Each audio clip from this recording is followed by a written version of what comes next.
여 앞에서 오래 기도하는 동안에 기도는 기도문대로 기도를 해야 되는데, 그러니까 기도문이 정해져 있고 하나님한테 함부로 말할 수 없고, 기도문을 랍비가 가르쳐 주면은, 제사장들이 가르쳐 주면 그걸 외워서 그걸 계속 그 로테이션 시키는 겁니다. 계속 그걸 반복을 하는 건데, 아무리 봐도 입술 모양이 내가 가르쳐 준 기도는 아니고 기도문이 아니에요.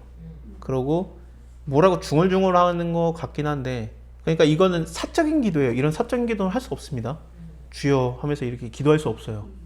이거는 대제사장에게만 허락되는 기도입니다. 함부로 기도 못해요. 그러니까 이 사적인 기도가 열리는 거는 예수님의 죽음과 부활 때문에 열려요. 예수님의 죽음 때문에 그 휘장이 찢어지면서 대제사장의 역할로서 예수님 걸 이루시는 거고, 우리가 성소에 들어갈 담력을 얻고 하나님한테 마음대로 얘기하고 들을 수 있는 권한이 얻어져요. 그게 바로 기도예요. 기도의 문이 열린 거예요. 그러니까 120문도가 기도하다가 성령이 임하는 건데, 그 전까지는 기도문대로 기도해야 돼요. 함부로 내 마음대로 기도하는 게 어딨어. 요한의 아빠인 사가랴 같은 경우에도 누가복음 1장에서 대제사장이기 때문에 기도문이 아닌 마음껏 기도할 수 있는 그 권한이 얻어졌고, 평생에 한 번 얻어집니다. 한 번 얻을까 말까 하는 기회인데, 그때 내 와이프가 임신이 안 되고 그딴 기도를 하고 있었던 거죠. 근데 그거에 대해서 이제 세례 요한이 낳는 거고, 그리고 나가서 무슨 기도했어요? 뭔가 하나님을 본 것 같은데 입이 안 멀었으면 얘기했으면 쫓겨나요. 내가 내 와이프 임신 안 된다고 기도했어요. 그러면 쫓겨나요. 그러니까 입을 멀게 하신 거죠, 하나님이. 이게 함부로 기도할 수 없기 때문에, 이 기도가 이게 입을 보니까 얘가 뭐라고 하는 건가? 그래서 입술은 움직이는데 음성은 안 들리고, 아마도 기도문은 아닌 것 같고, 술 취했구나. 그래서 네가 언제까지 취하겠느냐? 포도주를 끊으라. 한나가 아닙니다. 내가 포도주를 마시는 게 아니다. 슬픈 여자입니다. 이 엘리 제사장 같은 경우에는 이 한나를 아는 겁니다. 왜냐하면은 고앗 자손 제사장의 아내이기 때문에, 쉽게 말하면 부목사님 사모님이에요. 아는 사이여서, 아니다, 나는 나의 심정을 하나님 앞에 통한 것이라 당신의 여종을 악한 여자로 여기지 마옵소서. 내가 지금까지 말한 것이 나의 원통함과 격동함이 많음을 인함입니다. 엘리가 평안히 가라. 이스라엘의 하나님이 너의 기도하여서 구한 것을 허락하시길 원하노라. 당신의 여종이 당신께 은혜를 입기를 원하나이다 하고 가서 먹고 얼굴에 다시 술색이 없었습니다. 그래서 믿고 그냥 간 건데, 어떻게 보면은 한나가 믿음이 좋냐? 그럴 수도 있는데, 응답을 받을 수가 없어요. 이때 당시에 응답을 받는 사람은 대제사장이 받는 겁니다. 대제사장이 가서 마음껏 얘기할 수 있고, 나머지는 기도문을 외우는 거니까 응답도 없어요. 근데 이 대제사장은 들어가서 내 마음껏 기도할 수 있고, 그거에 대한 내가 이스라엘 자손에게 말할 것을 너에게 말하리라 하면서 응답을 주시니까, 응답을 받은 거기 때문에 대제사장이 말하는 거는 하나님의 응답과 동일하게 보시면 돼요. 그러니까 이 엘리가 괜찮냐 안 괜찮냐라는 생각을 할 거 없고, 이때 당시에 어쨌든 최고 종교 지도자였고, 그의 말하는 것은 어쨌든 하나님한테 응답받는 거는 대제사장밖에 없기 때문에, 보통 물론 각각 갑자기 하나님이 딴 사람한테 하나님 말씀 임하니라 하면서 임할 수는 있는데, 이 전까지는 없었어요. 거의 없었어요. 거의. 이 응답을 받고 당연히 하나님의 응답으로 가서 이제 이걸 받아들인 겁니다. 그래서 이게 믿음이 좋다라게 보기는 어렵고, 그냥 문화 습성상 어쩔 수 없이 이거를 그냥 그렇게 보셔야 됩니다. 여러분들이 보시기에 어때요? 한나가 믿음이 좋습니까? 믿음도 없고 하나님에 대한 사랑도 모르고 있고, 자기가 울분을 토하면서 기도를 했지만 그것을 소리내서 말할 용기도 없고, 대제사장의 응답을 응답으로 받아들이는 수준이었습니다. 서원은 했지. 근데 서원은 제가 말씀드린 대로, 기도를 할 때 서원을 하는 것은 내가 상황에 몰려서 서원을 하는데, 서원을 갖게 된다는 건 뭐냐면 하나님이 내 서원을 갚게 내가 원하는 걸 응답을 해줬다라는 얘기잖아요. 하나님이 내 요건에 안 해줬으면 내가 서원을 갚을 필요가 없죠. 그러니까 하나님이 그 서원을 이끌어간 거고 나의 상황을 해결해 준 거예요. 그러니까 그 서원은 하나님이 주도한 거예요. 그러니까 내가 한 게 아니라 하나님이 내게서 고백을 받으시려고 이렇게 상황을 만드신 거예요. 그래서 그것을 말했을 때 하나님이 나를 통해서 무슨 일을 하시기를 원하는지를 내 스스로가 알게 하시려고 서원을 말하게 하십니다. 안 그러면 내가 하나님의 뜻을 모르니까. 하나님께서 한나에게 원했던 거는 네 아들 내놔라였던 거예요. 그것을 자기가 말하게 하시면서 그것을 받으시는 거고, 물론 아예 애를 안 낳기를 원하는 삶으로 살 수도 있었겠지만 서원을 하게 하신 거죠. 그냥. 우리도 그렇잖아요. 웬만하면 그냥 받아들이고 하나님한테 서원 따위 안 하고 그냥 살 수도 있는데, 굳이 서원을 하면서 내가 그거에 발을 들이지 않습니까? 그래서 서원은 갚아야 돼요. 하나님이 말하게 하신 거라서 그거는. 하나님이 나한테 원하는 게 뭔지 정확하게 알게 하신 거예요. 하나님의 뜻이 뭡니까? 서원을 갚는 거예요. 내가 그 서원을 하게 한 이유가 다 있는 거고 하나님이 그 서원을 받기 싫으시면은 내 상황을 안 고쳐줬지. 응답을 안 했지. 근데 응답을 하셨다. 그럼 하나님이 서원을 받겠다는 겁니다. 그게 사사기에서 입다 선지자가 자기의 딸을 하나님한테 드리는 거 그것도 우리가 그 하나님의 서원을 가볍게 볼 수 없다라는 것을 정확하게 좀 봐야 됩니다.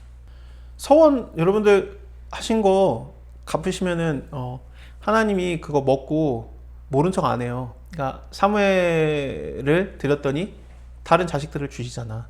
그러니까 여러분들이 서원을 하면 그거 드리시고 하나님께서 그걸 반드시 갚으세요. 그러니까 진짜 염려할 필요 없습니다. 근데 서원이 좀 큰 거다. 하나님 어떻게 아침에 일찍 일어나서 여호와 앞에 경배하고 돌아가서 라마에 자기의 집에 이르러서 그 엘가나가 그의 아내 한나와 동침함에 하나님께서 그를 생각해 주시고 그러니까 이런 걸 보면은 하나님이 그를 생각하신지라로 돼서 애가 낳는 걸 보니까 태의 열매는 하나님의 상급이로라는 게 맞아요. 그러면은 애를 못 낳으면은 상급이 없는 건가? 그렇지는 않고 없어도 사랑받게 하시면 맞는 건데 그러니까 애를 뭐 생육하고 번성하라 그것 때문에 자꾸 애를 낳는 것만이 그 하나님한테 복이라고 생각하시는 분들이 많아요. 하지만 애를 못 낳는 성경의 사람도 수두룩하게 많고 그리고 애를 낳는 게 굳이 꼭 행복한 삶은 아닌 수도 있어요.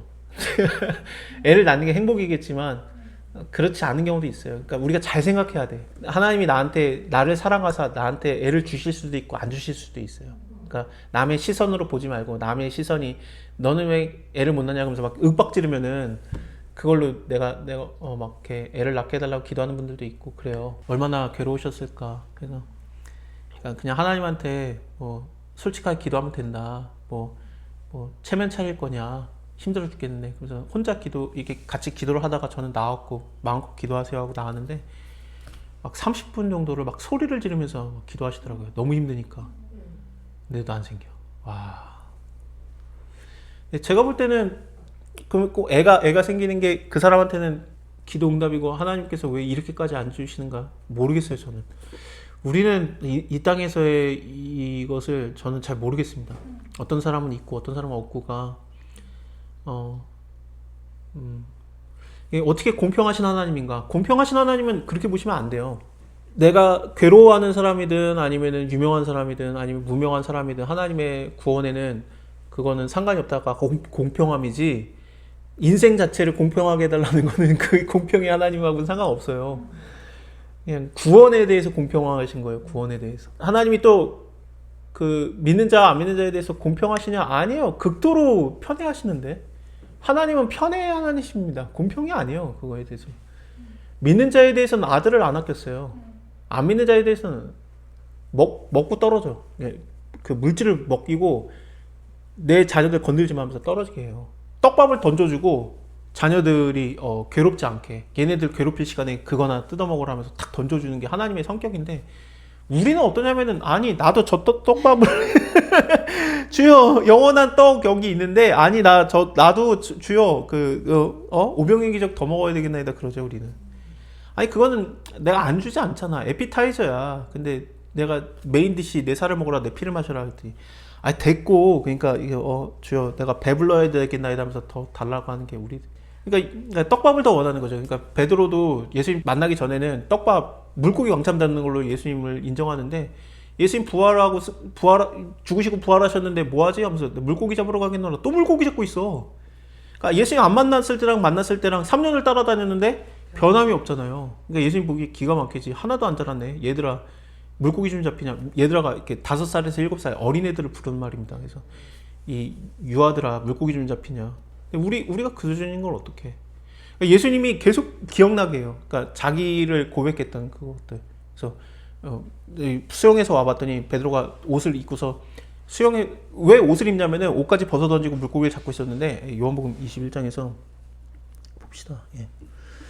요한복음 21장에서 주시라 하는 말을 듣고 겉옷을 입습니다. 이게 뭐냐면은 저는 뭘 생각했냐면은 이거는 그 아담과 여자가 죄를 졌을 때 벗었음을 알고 부끄러워가지고 자기 몸을 가린 거랑 똑같구나.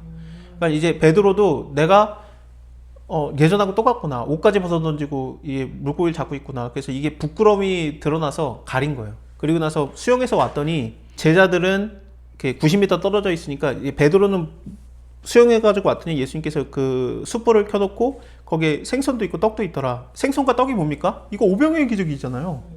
생선과 떡이 있으니까 너 오병이의 기적 때 나한테 뭐라고 했냐? 요한복음 입장에서 요한복음 6장에서 이게 크게 나오는데 이걸 다 나눠준 다음에 그 다음 장에서 사람들이 따라오고 네가 따라온 것은 먹을 것을 썩을 먹을 것을 위한 것이다. 내가 썩지 않을 거 줄게. 내 살을 먹어라. 내 피를 마시라고 했더니 다 떠나요. 못 알아듣겠다. 이걸 누가 알아들여요? 떠나니까 예수님이 12사도에게 너희도 떠나려고 하느냐 그랬더니 그때 베드로가 영생의 말씀이 여기 계시면 우리가 니게로 가겠나이까 그래요.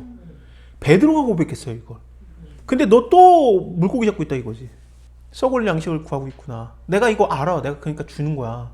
근데 너가 또 이러고 있구나. 그러니까 이제 그 물고기 좀 그래 잡은 거 좀 갖고 와 그랬더니 아 됐습니다. 나 지금 예수님과 만나고 이걸로 부끄러워서 옷까지 입고 수영했고 왔으면은 이제 됐어요. 나는 주님만으로 만족할게요가 아닌 거지. 왜냐면은 물고기 생선 좀 갖고 와라 그랬더니 생선을 가지러 생선 한 마리 두 마리만 가져오면 돼. 예수님의 말씀에 순종해서. 아니야. 그물을 육지로 끌어올리는 거에 주동자가 누구냐? 베드로야. 온 김에 이제 도착했거든요. 다른 제자들이. 그러니까 그물이 너무 무거우니까 이거 못 끌어내리니까 예수님께서는 물고기 좀만 가져와 그랬더니 아니야. 저 그 잡은 거는 내가 가져와야지 하면서 내가 이거를 주동적으로 또 끌고 와요. 그리고 요한 입장에서는 이거 갖다 모자라. 예수님 잠깐만 기다려요. 이게 부활하시고 이게 나타나신 거 알겠는데 잠깐만 기다려요. 몇 마리 잡았는지 좀 세봅시다. 153마리 세고 있어. 얼마 받았는지, 얼마 벌었는지는 결산은 해야지. 그러니까 이 상황이 전부 다 뭐냐면 예수님이 나를 생각나게 하는 것. 예전에 네가 나한테 뭐라고 고백했었느냐. 그물로 갔다가 물고기 잡는 거라든지. 숯불 앞에서 베드로가 3번 예수님 부인했는데 그 숯불 앞에서 네가 나를 부인했던 곳에서 네가 나를 3번 사랑한다고 말해야지. 그러면서 그를 회복시키시는 거예요. 그래서 예수님이 이렇게 너가 나를 예전에는 이렇게 불렀었는데 너가 예전에는 영생의 말씀이 여기 계시면 우리가 네게로 가겠나이까 그랬는데 사무엘상? 하여튼 뭐 그렇습니다. 그래서 이제 사무엘이 태어나는데 잉태를 하는데 그 아들의 이름을 사무엘이라고 하고 사무엘의 이름의 뜻은 하나님한테 구하였다라는 뜻입니다. 그래서 하나님한테 기도해서 구했으니까 내가 여호와께 그를 구하였다가 사무엘의 이름의 뜻입니다. 그를 얻고 그 사람 엘가나와 아이고 죄송해요 시간이 어떻게 이거 다음에 할까요? 루터가 말하기를 명설교자는 끝날 시간을 안다 그랬어. 설교는 아니지만 끝내겠습니다.